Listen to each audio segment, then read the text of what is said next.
I will make some introductory comments myself, and then we'll start the show on the road. All right, sounds good. So my name is Amy Chacko. I'm the president of New England Hymns. So I want to welcome you all to now our second NEHIMSS After Dark networking event in this series. These sessions have been designed to allow a forum for networking, meeting people, and learning about career advancement. So whether that be through our mentorship programs, student activities, or with our past Presidents Club, all these committees are here to offer you their expertise and guidance on growth and advancement in your current or future careers. So keep an eye out. We're going to be bringing more events like this, hopefully about once a month. Obviously, with the added and complicated element of COVID-19, networking has become a huge challenge for us. So that's why we decided to use this platform with Zoom and see what we can do to continue to keep our members and non-members engaged, while also giving everybody a chance to see each other virtually. As some of you logged in and saw, there's no lack of anyone being shy here. So we're hoping that this will help until we're able to meet again face to face. So let me do a quick intro of our panelists and moderators before we kick off. Just so you know, most of our gracious panelists and moderators have been past presidents of the New England Hymns organization. So they've all had different experiences with moving in and around healthcare, as well as going in and out of healthcare. So with that experience also comes some stage knowledge that they're going to be happy to help you with and share their experiences tonight. So I'm going to start with Bob. Bob Dichter is the chair of our Past Presidents Club, and this event was yet again another brainchild of his.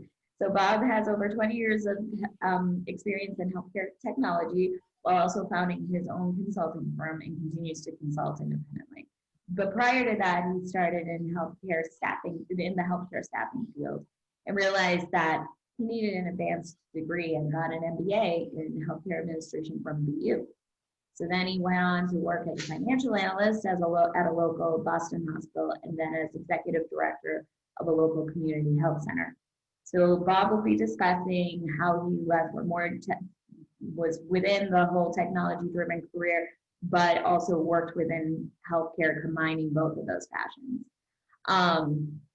Pam Breach is a project manager who has spent the first 25 years of her career in information systems and technology, working for renowned general contractors, and have built many of the buildings that we see around the city today. And so, but whether it was at one academic medical center, insurance providers, pharmaceutical companies, et cetera, but as she went on and did all this building, and turned out became director of information technology for this company, she became more interested in what was happening within these buildings and the work that was being done there. So she'll talk about her experience becoming a project manager for lab information systems at Mass General Brigham. Steve Earle has been involved in healthcare information and management systems for most of his career. As a pre-med student in college, Steve realized after taking organic chemistry that he could make the greatest contribution to the field of medicine by staying out of it. However, serving as a VISTA volunteer on a healthcare project after college rekindled his desire to serve in healthcare. So he'll go further into his past of moving in and out of healthcare. Next is Ralph Johnson, with his first hospital IT job starting in 1984 as an IBM systems programmer. Ralph has worked in health IT for 36 years, and most of that time in leadership positions at various hospitals in Maine and New Hampshire. Ralph has been a CIO, VP of Quality, Risk Manager, and an HIM director over the course of 35 years. In 2019, he was presented with a unique opportunity to remake his career and moved to Washington, D.C., where he now serves as a VP of Informatics and Technology for the Leapfrog Group. He'll discuss his leap from IBM into health IT and how he's navigated that for the past several years. Rich Kubica was recently the interim CIO at the University of Rhode Island. During his tenure, Rich also provided guidance in developing the URI-IT strategic plan that initiated multiple strategic projects. Prior to his URI position, Rich was the CIO at Hartford Hospital. As CIO, he was responsible for all the information systems at Hartford Hospital in an 819-bed tertiary care facility, a level 1 trauma center, and the anchor hospital for the Hartford Healthcare Network. Rich was Hartford Healthcare's Chief Technology Officer before his appointment as CIO at the hospital. So Rich is going to cover his background of being in technology for Eversource and then tracing his movement into healthcare. Rich Snyder began his career in software sales 30 years ago, primarily focused on the airline industry. A confluence of events, including the tech bust and the 9/11 attacks at the turn of the century, created an important opportunity for Rich to consider which way to take his career. At that point, he enrolled in a master's in information technology program and attended his first New England Himss conference. That's how they always get you. And it was at that conference in Newport, Rhode Island, that Rich made his connection to the healthcare IT industry. So I've actually myself had the pleasure of working with Rich at Mass General Brigham. So he will discuss his career there, the brief break he took from healthcare and what led him back. Pete Zaval's experience grew across the provider, consulting, and vendor sectors, with healthcare, project management, and client services remaining the constant. So in the mid-2000s, with a strong job market in front of him and a marketing degree behind him, Pete set out to find a job that would put him in front of the customers, and any customer, and if possible, in healthcare. So he spent the next 7 years on the vendor and provider side of healthcare IT. He aimed at providing strategy, financial advisory, and consulting to some of the largest hospitals in the country. He finally found his passion in project management, and it took him to the vendor side of things at Patient Keeper. So Pete will discuss his continuous growth at this stage. And finally, Scott Bradley. Scott is the VP of PSS Cross Portfolio at Novartis. He is also a digital health and e-clinical technology expert, business leader, and entrepreneur with over 20 years of experience at market-leading companies such as Boston Scientific, IQVIA, and ERT, as well as new startups such as Centros Health and OM1. Scott currently leads cross-portfolio patient services at Novartis and is a mentor to health tech companies through the Canadian Technology Accelerator. So he's going to discuss his journey traveling in and out of healthcare as well. So that is everybody that will be talking to you today. Myself and Katie Flynn, our programs committee chair, will be monitoring all questions and running the breakout rooms that we will do in a little bit. Clearly, we're bringing a lot of experience to the table and are looking forward to an engaging conversation tonight. So to ensure that we have that conversation going, I just kind of want to go over a couple of housekeeping points. So first, in order to really enjoy the full experience, we encourage all of you to turn your video features on. This will allow for more connective discussion. Note that we will be recording the session for educational purposes and can share the recording with you. All lines are muted upon entry, or will be if you are not muted outside of our speakers. But we will unmute towards the end of the session to allow for open dialogue and questions. We plan on first going through the questions that all of you sent to us ahead of time. But however, if you have questions throughout the sessions, if you have any thoughts that come up, please go ahead and feel free to drop those questions into our chat box feature that should be on the right-hand side. We will try to get through as much of those questions as we can. And you can also raise your hand for a question by right-clicking next to your name. And we'll work on making our way over to you. Also note that if you came in with a phone number, please chat me your actual name so I can put you in the appropriate breakout room sessions. If I don't hear from you, you'll see me chatting you throughout the next 45 minutes. And then I'll be reaching out to figure out which room you're in. Once the breakout rooms happen, you'll notice a 1 minute delay before you can join the main room again when we try to pull everybody back once the breakout room discussions have ended. However, if you came in with a phone number, you will have to wait that full minute. So So with that, Bob, would you like to kick off the event? Thank you, Amy. And this time my internet is still live, so that's always a good thing. Last time my internet died at this exact moment. So I'm glad. So I just wanted to thank Amy dramatically. We've been trying to sort of kick off the concept of the Past Presidents Club for a couple of years, and actually Matt Bornstein, who is also here. You can wave, Matt, it's okay. Thank you. Another past president a few years back came up with this idea with Melissa, and they indoctrinated me to do this Past Presidents Club, and I said, great, now what am I gonna do? We came up with some ideas, but it really was Amy who sort of helped structure this together with Katie and Wendy and Kelly and several other individuals, and I really appreciate the effort. This was really a team effort putting this together. So now it's 5:15, so we're done, right? No, we're not. We got an hour and 15 minutes left to chat and have some fun, guys. Amy gave a little bit of a quick introduction to people. I'm going to go around the room and have everybody provide a little more color commentary about your transitions. Amy just hit the real high point, and then after you finish telling a little bit about your story and help answer the question, and we're just going to go around the room and I'll call on you for the next person. What was the most important lesson that you learned during your job transition? So Rich, you are to my right. So I'm Rich Snyder. So you're first, and then we'll go to Rich Kubica.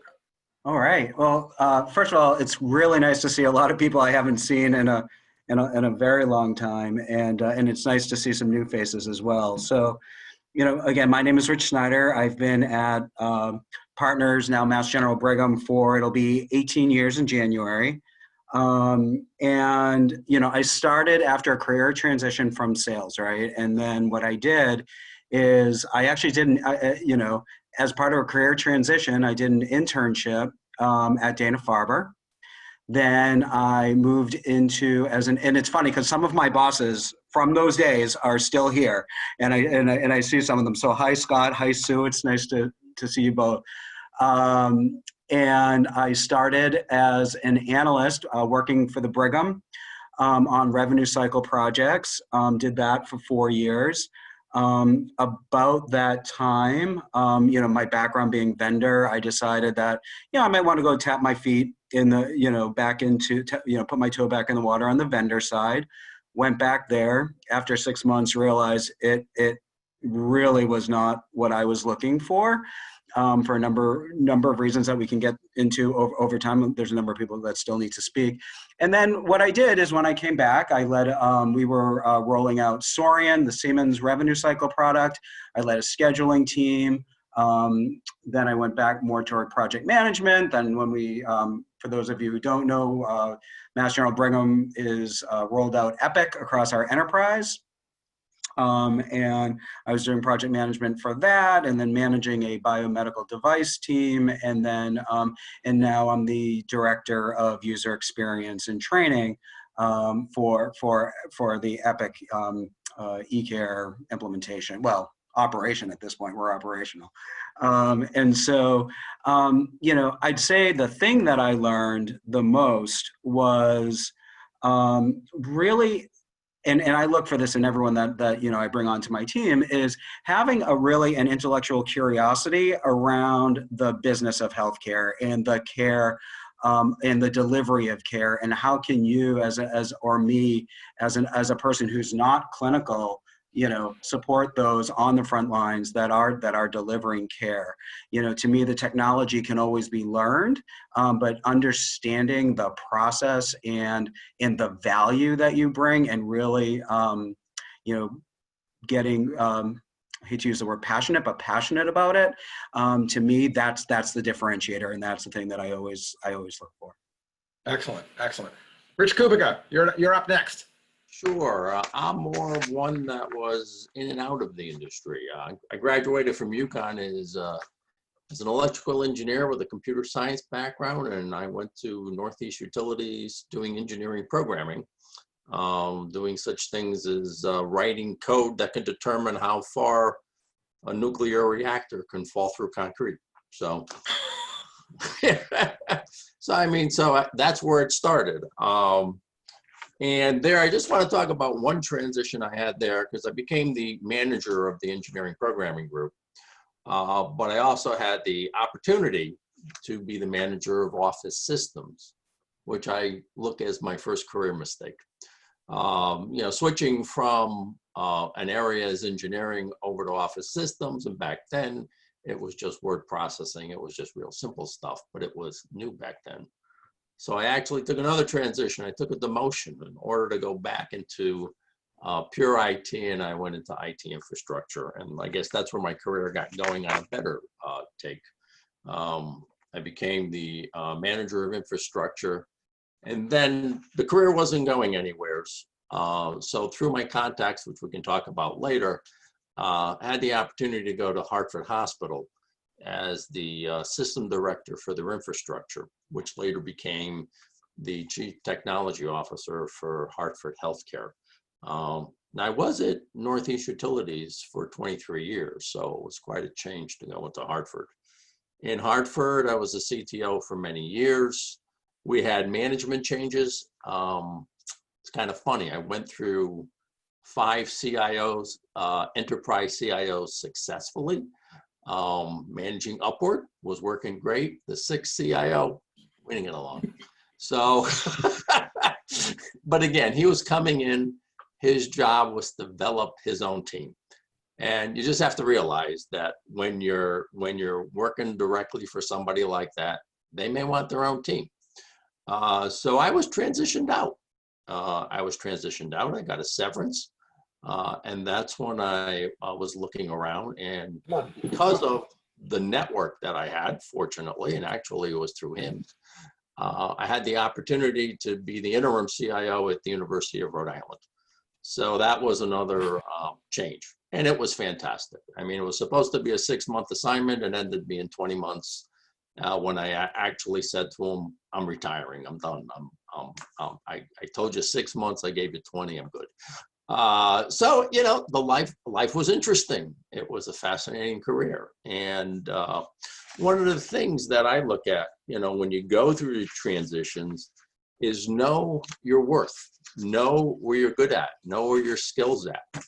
But if you're going into a new area, you have to have a little bit of humility to listen to what the other people want to tell you. And, you have to listen to them and then incorporate it into where your skills are. So I'll leave it at that for now, and we'll go to the next person. Excellent, excellent. Mr. Earle, you're up. All right. Steve Earle, and started in healthcare early in my career as a programmer, then became a programmer analyst. I found myself in a spot at the hospital I was at where I was kind of dead-ended and was not learning anything new at the time. So I switched over to work with a consulting group called Keen, and they had me assigned to a manufacturing company for a couple of years. And it was great because we got to do what at the time was kind of cutting edge work. And after a couple of years there, I was really missing healthcare. That's always been where my heart has been. And I went back, worked at Rhode Island Hospital for a number of years in Providence, became a systems analyst and a project team leader. And then there was a major restructuring there, and a lot of folks were let go, and I went over to Fleet Bank, which is now part of Bank of America. It was a very big change for me, but it was around the Y2K transition. The banks were grabbing every beating heart they could find to help with making sure their IS environments were safe. And it was, although I hadn't chosen to leave healthcare, it was really very beneficial to work in a different industry, in a very different environment. That's really how I got started in project management. Fleet was one of the early supporters of the whole project management movement here in Rhode Island. And after a couple of years there, I ended up going back to what had been Rhode Island Hospital, now is Lifespan.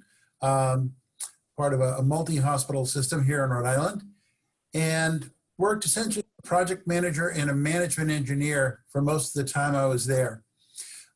Really enjoyed it, but 13 years later, there was some reshuffling. The person I worked for was misplaced, and his substitute brought in his own team that he'd worked with in Boston, which is a common occurrence. People move into a new spot and they want to take their trusted friends along with them.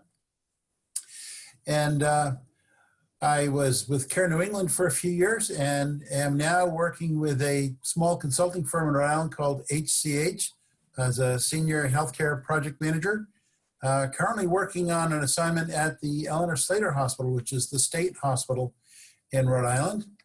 And in terms of what was the most important lesson I learned along the way, there's too many to number, but I'd say probably the key one is that whoever you're working with in whatever capacity, always remember that person is dealing with challenges that you know nothing about. So if somebody's giving you a hard time or not being very kind to you, chances are it's not you, it's probably something else.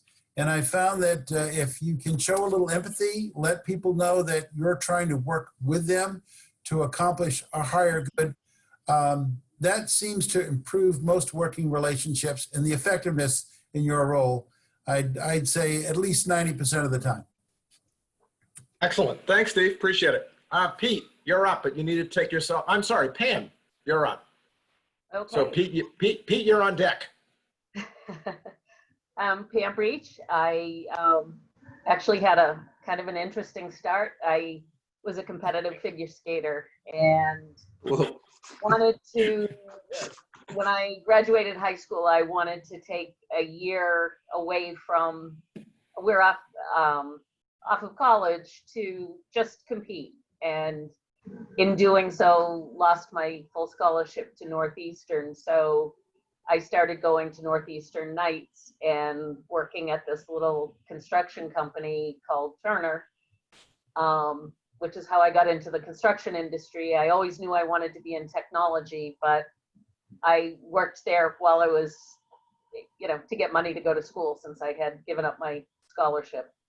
That wound up being a really interesting thing to work with. We were just starting to use personal computers, Macs, and mainframe in the office there. So talking about old technology and coming into the job sites and the main offices across the country. I wound up staying there for 18 years, was recruited away to become director of IT at another competitor of ours. Really enjoyed all the buildings we were building for Cisco and for Mass General and Brigham and Women's and Harvard Medical School and Children's Hospital. And, I loved being part of that, even though it was with the technology that supported the process. But I got interested in what was happening at all those places. And in 2006, the company I was working for went out of business, and it was time for me to make a change. And I started looking at different industries, and I really liked healthcare, but I didn't have that healthcare experience. And I knew I could do the systems part. I knew I could do the project management. But I had to find someone actually to give me the chance to get that start, that foot in the door with the first project that was a contract for a 3 to 6 month troubled project, just finish it up. Turned out, to be another 1.5 years of the project, but it was kind of everything you learn in project management training was put into play in getting that project finished. Proved that I could talk the language and, work with the docs, the nurses, the technologists, and get the project done. So that was my start in health IT 14 years ago. So I was fortunate just to find someone who gave me that opportunity to make the change. I had unsuccessfully tried several times before that, and you just have to keep trying and do your research, be prepared. There are things in job description that you have no idea what they are. Look them up. We have Google for a reason. But I'm a hiring manager too, and I see people who come for an interview and there are things on the job description they have no idea what they are, and they haven't bothered to check into it, which I can't understand. But anyway, that's how I got my start in health IT.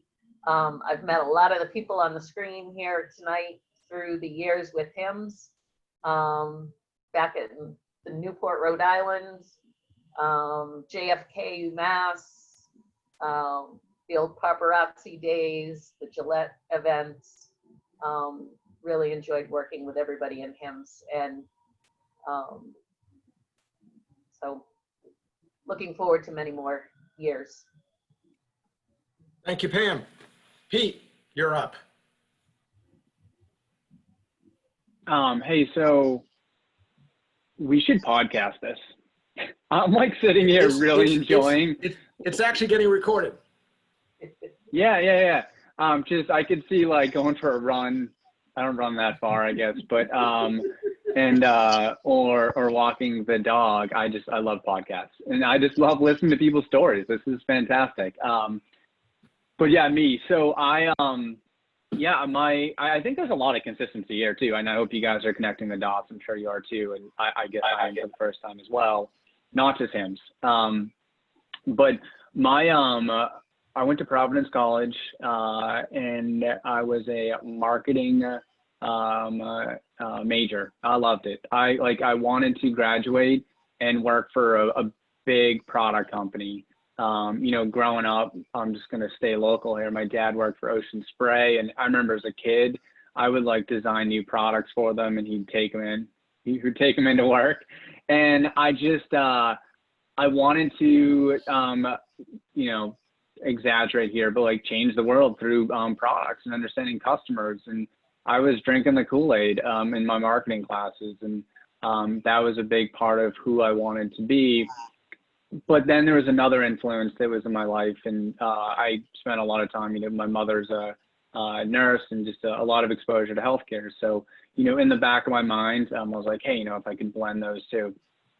I didn't, but from a consistency standpoint, I jumped into Meditech and was excited because I was like, hey, I'm going to travel across the country, and I get to be in front of what is the end user, because that was the lens that I was approaching it with, is that if I am going to understand the end user, then I can make, the product better or the company better. And I think where I really found that value and that experience is Dana-Farber, which was my next move. And I spent just about 4.5, maybe 5 years at Dana-Farber. And it was great. It was fantastic. I mean, so my story is going to be weaving in and out between the vendor side and between the provider side.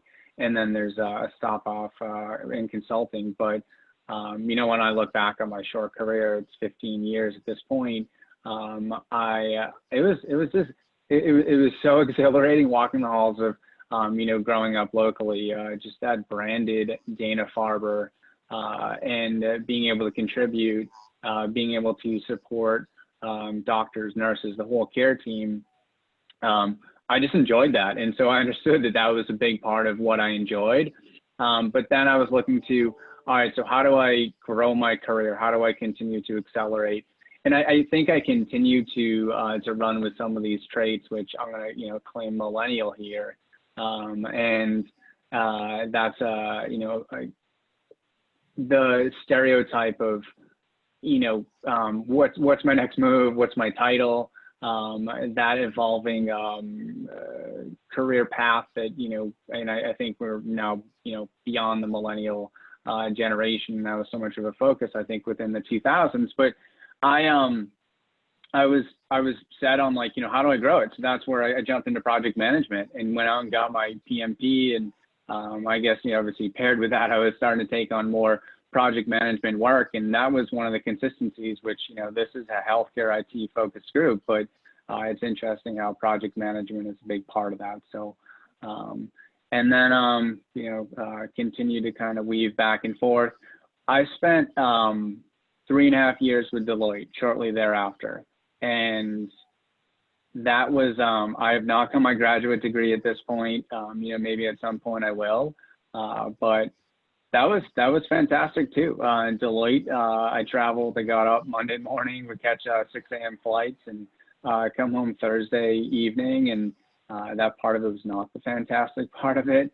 But for me, there was a lot of polishing. There was a lot of strategy I got to do. Just the diversity of projects I got to pick up within healthcare, within IT, and then my wife and I got pregnant, and it just did not make sense to be on the road. So I was fortunate that Patient Keeper was hiring, and I'm there now. So I've been there about 6 years. And that was where I know the forum and the topic tonight is about career transitions. I kind of made a pact with myself that I said, you know what, I think you got to try out a new skill set, which is how do you grow within an organization? How do you stay somewhere longer and continue to make, you know, individual and professional improvement. So it's been good. And just, I guess, quickly at PK, I have been fortunate to both do the project management thing and as well as manage a group of implementation consultants and project managers. And then over the last 2 years, I was spinning up a mini little PMO and got the opportunity to kind of depart some of my responsibilities and take on other ones and take over the Patient Keeper PMO as the PMO director. So that's introduced a whole bunch of new challenges and opportunities. And to that point, I think what I'll leave, you know, kind of the opening comments with is, you know, one of the biggest things I've learned is this, that continuous improvement. You know, what's the new trend and how are you pivoting towards it? How are you making yourself, you know, whether you're at the same company or, you know, moving to a different company, but how are you making yourself marketable? How are you adding value within the next meeting or the next quarter? But thanks. Great. Thank you. So Scott, you're up. You need to get off mute though. Great. Okay, there you are. Thank you, Bob. Hi, everyone. And really nice to see so many familiar faces and names that I haven't seen for a long time. Great to be here. Bob called me up a couple weeks ago, and I finally answered his phone call. I've been ignoring his emails, and he said, "We need you for a panel because you probably had more career changes than anyone in New England Himss," which I think it's probably the first time that's ever been a qualification that's for anything. But yeah, I have to open LinkedIn just to go back and remember all the things that I've been through. But after Pete, now I'm starting to feel like one of the old guys. You know, I'm at over 20 years in career. I started in the Army. I'm an electrical engineer undergrad, and I really wanted to go into a technology field, but I had 5 years service obligation, active duty Army. And so by the time I got out and sort of took a job in the corporate world, I was a little bit past my college, days, and it was a little late for me to get in to software development, but I did go back and double check this. I did spend 1 year as a developer officially, but very quickly moved into product management. And I'd say most of my career I've spent working with technology teams in the product field, doing a little bit of project management. But it's been a really exciting career journey for me. I've changed jobs a number of times for different reasons, and I don't know if anyone else has had the experience yet. I just started at Novartis 2 months ago. Actually, Saturday will be 2 months. So I've made a career job change during COVID. Until last Thursday, I had never even met my boss face to face or anybody that I work with, which is kind of a surreal experience. So be glad to share that with anyone if you're interested in hearing. But I won't go into too much detail on my whole journey. I started out in the medical device world. I got really interested in clinical research. I joined a smaller software company in the clinical research space. Spent time on the product and services side, and then eventually decided to leave and co-found a startup company, which I did in 2013. So over the years, I've been a part of 3 company acquisitions, which led to a job transition in most cases. Most recently, this past December, my company was acquired, so I decided to leave, which led me to Novartis, where I am now. And then I've twice been part of a founding team of a startup. Once as a part of the founding management team, and once as a co-founder. Like I said, I've been in product management for a long time. It's not programming, software development, but it works very closely with technology. And I've seen healthcare from a lot of different angles.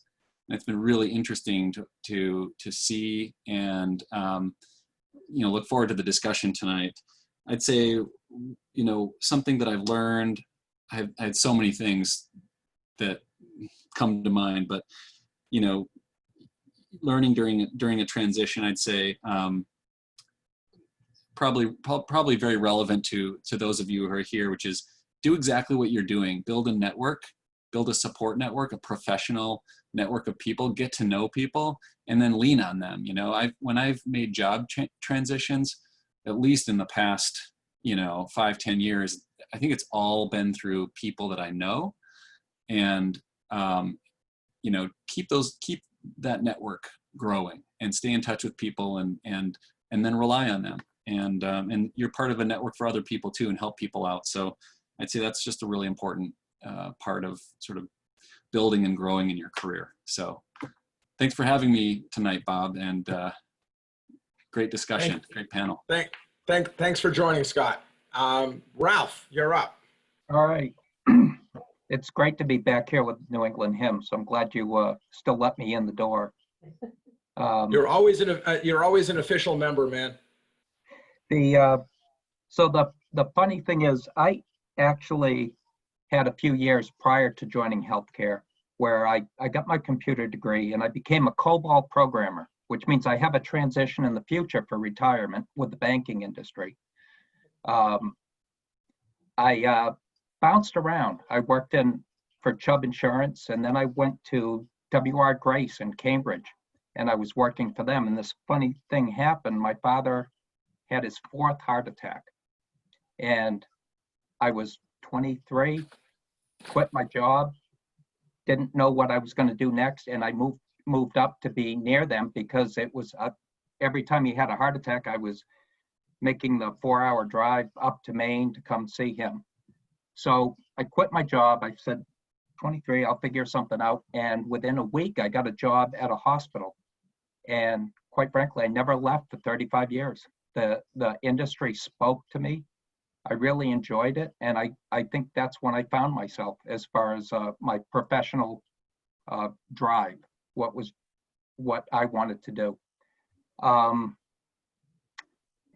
At that first hospital, we were still working on mainframes. Everything, IT department in the 80s was all about revenue and finances and payroll. And we made a transition about 5-6 years into that job where we were going to implement the second clinical system in the state of Maine. Maine Med had a system, and we were going to implement one at our hospital, and it ended up being the same one that Maine Med had. And again, it really spoke to me, and I got offered an opportunity to take a leadership role in part of that. And I really found that I got more enjoyment out of seeing people grow than I did out of seeing a piece of code work. And that's when I made the second transition within my career, that this is what I want to be doing. So I won't go through all the moves and the changes I made since then, especially since some of the people I've worked with are here tonight. But I really enjoyed it, stuck it out for 35 years, and I was ready just over a year ago for another change. And I got this wonderful opportunity to now leave the hospital world and move into patient safety and patient quality and work at the Leapfrog Group. And that's where I am now. I think when you talk about what's the important thing you learn from transitions, Rich mentioned humility. And I'd couple that with the fact that when you make a big change like this, you're also drinking from a fire hose. You're going to jump in and you're going to be overwhelmed with information. You're going to be super confident when you're applying for the role and you get the job, and then you get there and then you realize you got a lot of stuff to learn, and just be prepared for that. That was my biggest lesson. It's still fun. It's been really exciting to reinvent your career after all this time. Excellent, excellent. So I'm going to do hopefully a somewhat brief version of this, just because we're running out of time. So Amy gave a little bit of introduction earlier. So I've actually had three separate careers. I started in healthcare administration, went into IT because I started with spreadsheet land back in the day when the IBM 8088 was actually introduced. So before many of you guys even, had ever heard of a computer before. This was compact luggable that I was using back in the day. I know some of you know that computer, and spent about 10 years doing IT management, and said, I missed my passion and I wanted to get back into healthcare. And I went to work in a company where ultimately I became responsible for integration. And when I got there, I didn't know how to spell HL7. I didn't know what HL7 was. I had no clue what interoperability even meant.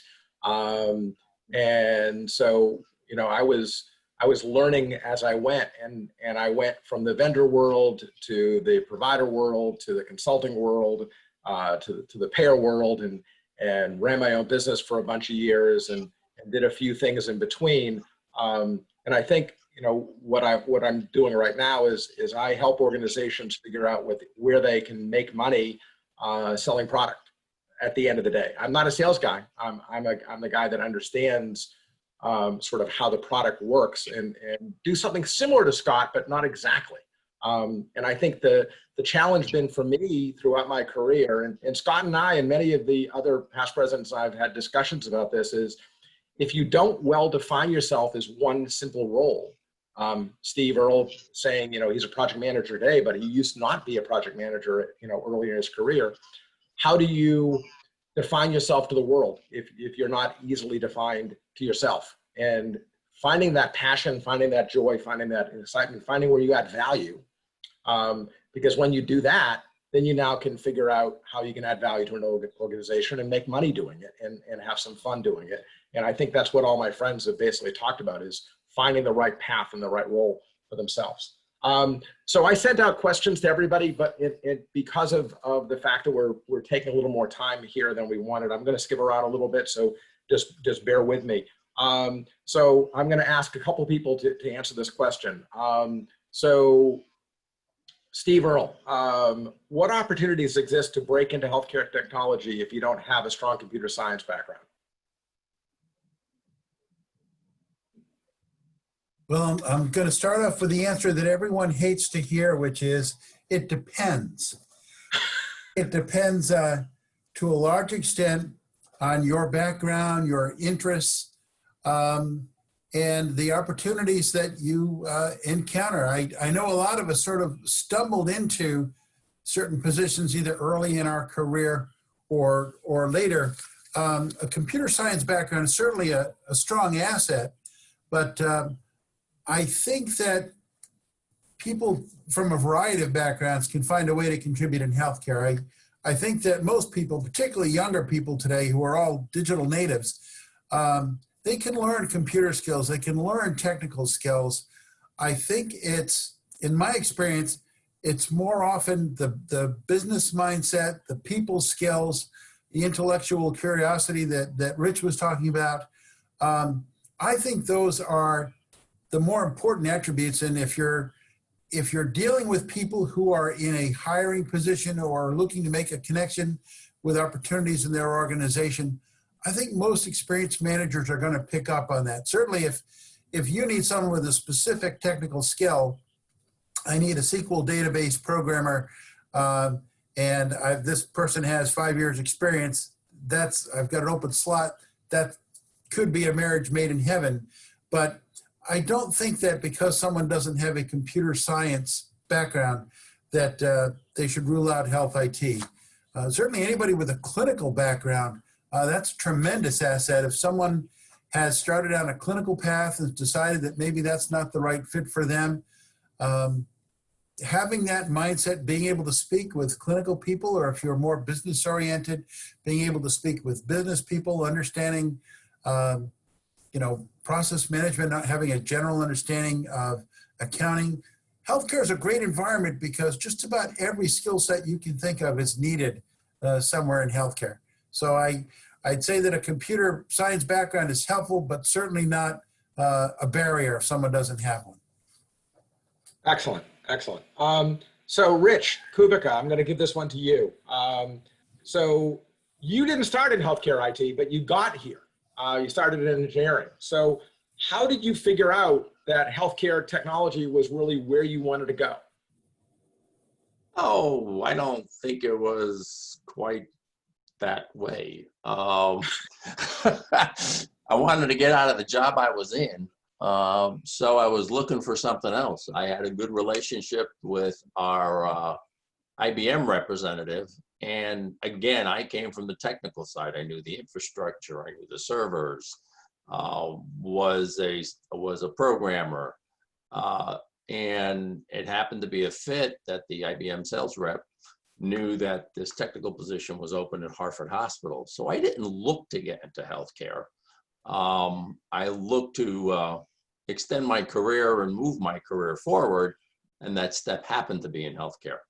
One of the things I've always done along the way is take interviews for jobs that looked interesting, whether or not I was looking for a job or not. I mean, every now and then I would say, oh, I want to take a couple interviews and see what happens, which exposed me to a couple of areas. So really my foray into healthcare was due to my networking relationships and the opportunity to use the skills that I had for another industry. Excellent, excellent. We got a question now for Pete. So can you talk about preparation and professional development you needed during your career, and where was it important? Yeah, I mean, I think going back to some of the statements in my opening remarks, what's the trend? I mean, I know a big trend at my organization right now is process improvement. So I'm keeping an eye out for that. Next week I go through a green belt training. I mean, when I reflect on my career, I look at that with project management as well. And where those trainings that are going to provide, they're big enough and they align with trends. And there's always opportunities for operations or providing structure. And that's where I've tried to lean in. And this isn't quite training, but it's training on the job. What are those signature projects? Where have you stretched? You said you wanted to be a project manager, but you were just taking on, booking meetings and facilitation.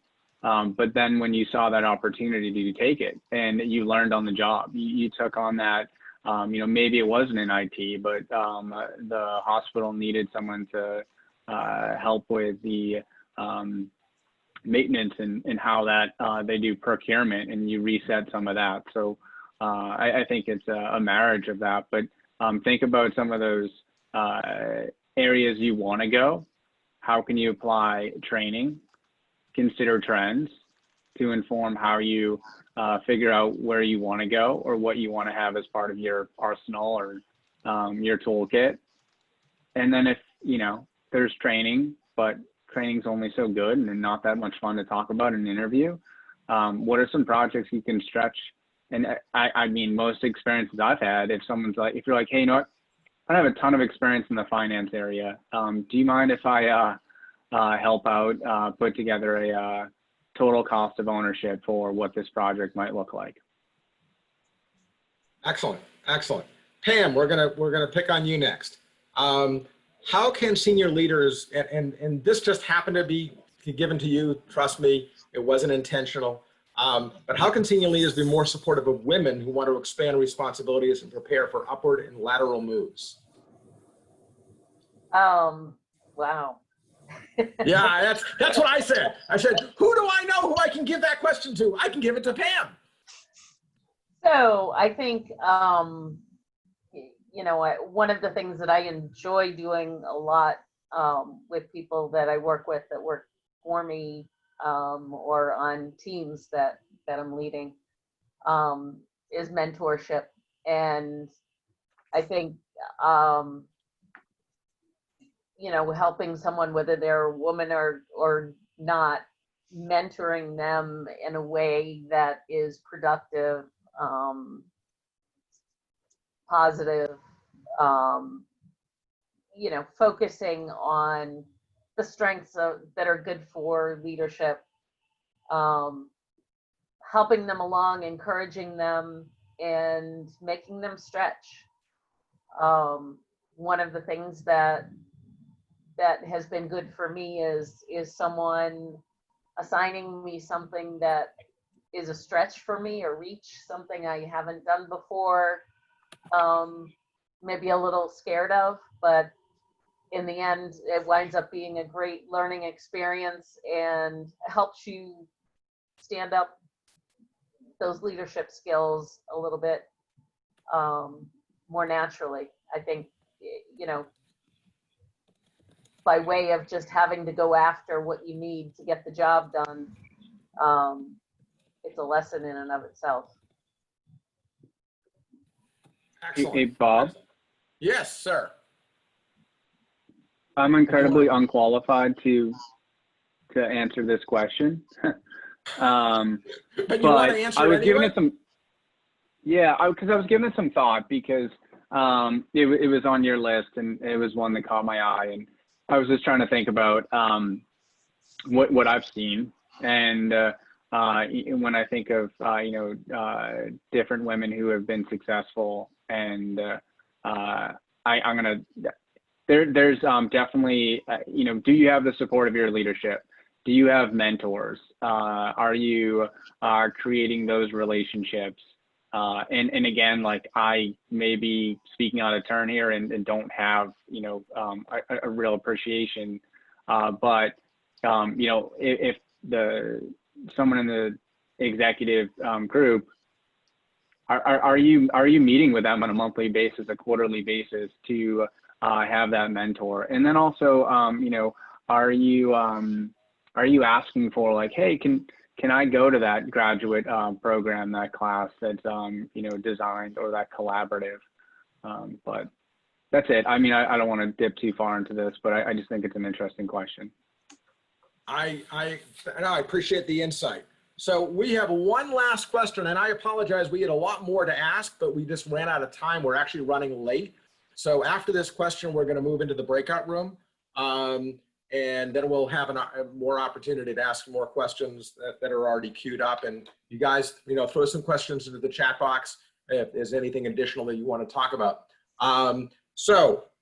Ralph, you get the last one in this session. How can I transition from working as a healthcare administrator who primarily works in the clinic to a data analyst or data governance or digital health leader? Well, that's an interesting one. You know, I was thinking back when I was describing how we implemented our first EMR. One of the things we learned in that process was that it was easier to teach computers to nurses than it was to teach a computer person what nursing is. Right. So Good point. there is a lot of, and the same applies to any other discipline. So rad techs or pharmacists. I mean, and now a new industry's cropped up. You've got pharmacy informaticists. You've got nursing informatics roles. So I think there actually is a role, depending on the organization, of looking for those opportunities of how can you be that handoff between the clinical department and the IT department that you need to work with, and set up a role in that arena. And then that gets you the comfort level of working with IT. And when the opportunities come up within the department, you've got more qualifications there. Yeah, Ralph, I think I agree with all of that, and I might add, you know, the value of the data is knowing what are you trying to answer, right? Like what are you trying to get to? Why do you want the data? And that's something that can only really be answered by a person who understands the business or the day-to-day, right? And so, you know, I saw this question and I was like, oh my God, the knowledge that you bring as a healthcare administrator, the things that you're trying to solve, either whether they be budgetary or resource or outcomes, whatever they might be, you understand a lot better than somebody who's coming at it from, let's say, a data science background. A data scientist is going to know how to get that data for you. And there, I know at Mass General Brigham, we have what we call them? They're like analyze translators or something. But don't undersell the role of the healthcare of your business background. That's really where we really get the value out of the data. Excellent. No, I think that's great. Amy, you say one last question? Yes. Okay. We got a question. Can you guys hear me okay? Yeah, I can. The question is, what are your thoughts on the future of HIT in post-pandemic climate of shrinking dollars and ROI in consolidated health systems? Okay. Start off earlier the question I was going to ask you, so that sounds like a great question to ask Scott. Okay, I'm having a tough time hearing Bob. Okay. Or just maybe hearing. Yeah, okay, I thought it was me, Bob. No, it sounds like Bob is gargling while he talks. Yeah. It sounds like Darth Vader. Bob. Can you repeat the question again? Yes. What are your thoughts on the future of HIT in post-pandemic climate of shrinking dollars and ROI in consolidated health systems? Missed it. I mean, I'm off mute too. And like, sorry, Bob, are you good? I mean, I was just gonna say, like, I talked a lot about operations, and no, it doesn't sound like you are. And I think everyone is going through the COVID experience, which is we got a number of our projects cut because we work directly for hospitals. So it was, where's the value add? What are we going to focus on at this point? I mean, there's times where you look internal, but you really have to talk about efficiencies, and then you have to, and this is, I guess, coming from a vendor standpoint, but be able to talk to the ROI, whether you're transitioning job-wise or whether you're within an existing company. I mean, that's very financially driven. And whether you hospital or a vendor, it's like, okay, what is the ROI? Why is that the most important project? And projects are shifting.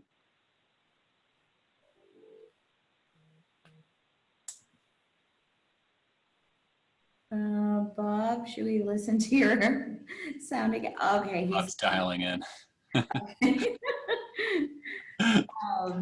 All right, well, in the meantime, it is time for us to start the breakout rooms. So I will go ahead and begin the breakout rooms for now. What you'll see is a prompt telling you